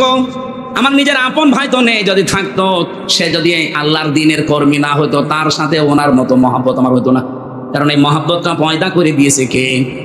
2 নম্বরে আমরা কাফেরদের প্রতি কিন্তু কঠোর, যেহেতু ওরা নারী সংস্কারের নাম নিয়ে আল্লাহর কোরআনের 13টা আয়াতে অলরেডি হাত দিয়েছে, এই জন্য ওরা কাফের। বলেন, আমরা মনে হয় ওদের জানাজা পড়া এখন তওবা না করলে ঠিক হবে না? যারাই নারী কমিশনে আছেন, যদি সাপোর্টও কেউ করেন, আপনিও কাফের, আপনার প্রতিও আমরা বাধ্য হব কঠোর হতে। আর আল্লাহর দ্বীনে জমিনে কায়েম করতে হয়। আমাদের রাস্তা, আবার বলছি, তরিকা ভুল হতে পারে, কিন্তু আমাদের মন ঠিক আছে। আমরা চাই আল্লাহর জমিনে আল্লাহর সিদ্ধান্ত চলবে। এই জায়গায় কেউ যদি বাধা দেয়, তিরস্কার করে, উল্টাপাল্টা গালি দেয়, থোড়াই কি আর জীবনে কিছু মনে করি নাই, করবো না। এটা বৈশিষ্ট্য কে দিয়েছে? ইউজাহিদুনা ফি সাবিলিল্লাহ। তারা প্রচেষ্টা করবে, জিহাদ করবে, সংগ্রাম করবে, দল করবে, মিছিল মিটিং করবে, আন্দোলন করবে আল্লাহর জন্যে। লা ইয়াখাফুন, তারা ভয় করবে না। লাওমাতা লাইম, কোন তিরস্কারকারীর তিরস্কারকে আপনি এবার নিজের নিরপেক্ষ দৃষ্টি দিয়ে বলেন। এই যে 3টা গুণ বললাম, সারা বাংলাদেশে তো 73টার উপরে দল আছে, কোন দলের বৈশিষ্ট্যে এই 3টা গুণ আপনি পান বলেন? আপনি আন্দাজে বলবেন না, আপনাকে বলাও দরকার নেই, মনে মনে সিদ্ধান্ত নিয়ে দেখেন। এই কোরআনের সূরা মায়েদার 54 নম্বর আয়াতের সাথে কোন দল, বাংলাদেশের তো 73টা দল আছে, কোন দলের সাথে মিলছে? আল্লাহ বলেন স্যার, তার সাথে মিলবে না। যালিকা ফাদলুল্লাহি ইউতিহি মাইয়াশা, এটা আল্লাহর অনুগ্রহ, যাকে ইচ্ছা আল্লাহ তাকে দান করে। আল্লাহু ওয়াসিউন আলিম, আল্লাহ প্রশস্ত এবং জ্ঞানী। আমি কোরআন সত্যি কোরআন মাথায় নিয়ে বলতে পারি, এই 3টা যার ভেতরে আছে, ওই দলে আল্লাহ যেন আমাদের একটা দল নিচে তৈরি করে দেবে। ওই দলের বৈশিষ্ট্য যেগুলো বললাম, এগুলো সেই দলের ভেতরে পাবেন, মনে করবেন ওদেরকে আল্লাহ নিজে বানিয়েছে। এই আয়াত আমি নিজে এখন বানালাম। এত সহজ বাংলায় বলার পরেও কিছু মানুষ এখনো বোঝেন। আমার মনে হয় ও আজরাইল দেখার আগে আর বুঝবে। এখন আপনার ভেতরে যা ভালো লাগে তাই করেন, জান, আপনাকে ছেড়ে দিলাম। ফাসাউফা ইয়াতিল্লাহু বিকওমিন, অতি শীঘ্র একটা দল আমি বানিয়ে দেব, সেই দলকে ইউহিব্বুহুম ওয়া ইউহিব্বুনাহু, তারা আমাকে ভালোবাসবে, আমিও তাদের ভালোবাসবো। আপনি খেয়াল করে দেখেন, এই গুণগুলো যাদের ভেতরে পাবেন, আপনি তাদের সাথে অ্যাক্টিভ হবেন, মনে করবেন আল্লাহ আপনাকে এই দলে শামিল করে নিয়েছে। আর যাকে তাকে তো করবেও না। কি করবে? কালকে লালপুরের আলোচনা এটাই ছিল, আল্লাহ যাকে তাকে তার দিনের কাজ একামতে দিন প্রতিষ্ঠার জন্য নিয়ে যায় না। আল্লাহু ইয়াজতাবি ইলাইহি মান ইয়াশা ওয়া ইয়াহদি ইলাইহি মান ইউনিব। যে লোকটা মন থেকে আল্লাহর দিকে ফিরে আসতে চায় তাকে আল্লাহ এই কাজের জন্য নির্বাচিত করে। এই দেশে লক্ষ লক্ষ মানুষ আছে, সবাই একামতে দিনের কাজে লাগে না। যাকে আল্লাহ ভালোবাসে, যাকে আল্লাহ নির্বাচিত করেছে, যাকে আল্লাহ বাছাই করেছে, তাকে এই কাজে লাগায়। এখন আপনি বাছাইয়ের ভেতরে নেই, আপনি আছেন ছাঁটাইয়ের ভেতরে, তা আপনাকে আমি জোর করে নিয়ে আসবো কি করে? আমার কথা বোঝা গেছে? না বুঝলে এখানে আসেন, আসেন এদিকে আসেন। আমি আশা করি আমার আয়াত আমি অল্প কথায় হলেও বোঝাতে পেরেছি। আল্লাহ যেহেতু একটা দল তৈরি করে দিয়েছেন, এই দলের বৈশিষ্ট্য বললাম, যার সাথে মিলবে, যদি আওয়ামী লীগের সাথে মেলে ওনাকে আবার নিয়ে এসে আবার দল করবেন, যদি বিএনপির সাথে মেলে বিএনপির সাথে করবেন, জামাতের সাথে মেলে জামাতের সাথে করবেন, যার সাথে মেলবে এইটার পক্ষে আমরা থাকতে চাই। এর বাইরে কোনো বাবা দাদা খালুর কথা আমরা আর শুনতে রাজি না। এতদিন শুনি শুনে কপালে আগুন লাগে আছে। আল্লাহ আমাদেরকে যে দল একটা তৈরি করার কথা বললেন, ওই দলের বৈশিষ্ট্য দিলেন, কোরআন থেকে শুনলাম। এই দলে অন্তত দয়া করে আমাকেও যেন সামিল করেন, আমাকে যেন বাছাইয়ের ভেতরে রাখেন, ছাঁটাই করে না দেন। আল্লাহর একটা নিয়ম আছে, ছাঁটাই আর বাছাই। আল্লাহ আন্দাজে কাউকে কেউ খালি খালি ছাঁটাইও করে না, কাউকে বাছাইও করে না। বাছাই করতেও কিছু নিয়ম আছে, ছাঁটাই করতেও কিছু নিয়ম আছে। বাছাই করার নিয়ম কি? এই যে গুণগুলো আস্তে আস্তে পয়দা করে দেবে। আর ছাঁটাই করার নিয়ম হচ্ছে গুণ পয়দা করার জন্য আল্লাহ তার মন তৈরি করে দেয়, কিন্তু এই লোকটার মনই নেই। এই যে গিরিশচন্দ্র সেন, এই লোকটা পুরা কোরআন শরীফের বাংলা করেছি পুরাটা, এবং কি তাফসির লিখেছি, কিন্তু লোকটা মুসলমান হয়। আপনি নরসিংদী যান, ওর বাড়িতে পুড়িয়ে ফেলেছে, ওর বাড়িটা আছে। আমি নিজে গিয়ে দেখেছি, এই লোকটা পুরা কোরআন জীবনে নিয়ে পড়ছিলাম, পুরা কোরআন শরীফ বাংলা করেছি। আপনি যাই তা মনে করছেন অর্থ করে তাফসির করেছে। আর তাফসির যারা করে, যারা বসে জিজ্ঞাসা করেন, এক একটা শব্দের কমপক্ষে একাধিক অন্তত 3টা শব্দের অর্থ তো জানাই লাগবে। দরবা মানে মারা, দরবা মানে দৃষ্টান্ত দেওয়া, দরবা মানে সফর করা, এরকম 33টা অর্থ আছে এক একটা শব্দে। লক্ষ লক্ষ শব্দ আছে, প্রতিটি শব্দের এরকম 33টা কমপক্ষে অর্থ আপনি জানবেন। এই জানার পরে কোন জায়গায় কোন অর্থ সেট হয়, অ্যাপ্রোপ্রিয়েট হয়, পারফেক্ট হয়, ওইটা ওই জায়গায় বসাবেন, তারপরে তাফসির লেখা সহজ হবে। এই হিন্দু আমার চাইতে কোরআন শরীফ কত বেশি পড়েছে। এখানে ইনি আলেম কিনা জানি না, হাজি তো যত আলেম বসে আছে আমি গ্যারান্টি দিয়ে বলতে পারি, একজনও বুকে হাত দিয়ে বলতে পারবেন না যে পুরা কোরআন শরীফের প্রতিটি শব্দের অর্থ আমার জানা আছে। ও পুলিশকে জিজ্ঞাসা করেন, পুলিশও পারবেন। পারবেন না? না, ওনা তো এই লাইনের লোক না, জেনারেল শিক্ষিত, আলেমরা পারবে না। আমি নিজেও আমার মনে নেই ভাই, আমি সত্যি কথা বলছি। আমি পড়েছিলাম, পুরাটা শেষ করেছি, তাও একবার দুইবার না, কমপক্ষে 70 বারের উপরে জেলখানায় থাকতে পড়েছি। অনার্স মাস্টার্স করার সময় তো কত সবার পড়েছি, আমার সব মনে নেই। এখন আবার স্টাডি করা লাগবে। আজকের আয়াতের প্রত্যেকটা শব্দের অর্থ আমার মনে আছে, কিন্তু পুরা কোরআন শরীফের আমার মনে নেই। অথচ বেটা হিন্দু মানুষ কি মেধা ছিল বলেন তো, প্রতিটি শব্দের একাধিক অর্থ একেবারে নখদর্পণে। তাও যেখানে যেটা খাটে, যেখানে যেটা মিলে মিল হয়, ঠিক ওইভাবে লিখেছে পুরা কোরআন শরীফে। অথচ লোকটা মরে যাওয়ার পরে ঈমান পায়নি, মরে যাওয়ার পরে জানাজা হয়নি, কবরে দেয়নি, আগুন দিয়ে পুড়িয়ে ফেলেছে। কারণ ও আল্লাহর বাছাইয়ের ভেতরে ছিল না, ছাঁটাইয়ের ভেতরে ছিল। আল্লাহ আপনাকে বাছাই করবে না ছাঁটাই করবে, এটা আপনার মনের ওপরে। এখন আপনি কি করবেন সিদ্ধান্ত নিয়ে বাড়ি যান। আমি যে জেলখানায় মেয়েদের যে বই লিখেছিলাম, তাদের যে পারিবারিক জীবনের সমস্যা এবং তার সমাধান, বিশেষ করে মেয়েদেরটা আপনারা নেবেন। এটা শুধুমাত্র নারীদের জন্য আর একটা পুরুষের জন্য আছে। এটা পড়া ওদের পরিবারে যে সমস্যা করে কি কি জিনিস নিয়ে 120 পৃষ্ঠা, এটা ওদেরকে পড়াবেন, কাজে লাগবে। কোথায়? এখানে আছে, ওই জয় গাড়িতে আছে, যাওয়ার সময় নিয়ে যেন যে গাড়িতে। আর এটার সিস্টেমটা নেবেন যারা শিক্ষিত মানুষ, তারা নেবেন। এটা অনেক তথ্য দিয়েছি। আর মেয়ে যে মাদ্রাসার মাহফিল, তো এরা টাকা পয়সার জন্য আর আবার আহ্বান জানাচ্ছে, টাকা তুলে নিয়ে একবার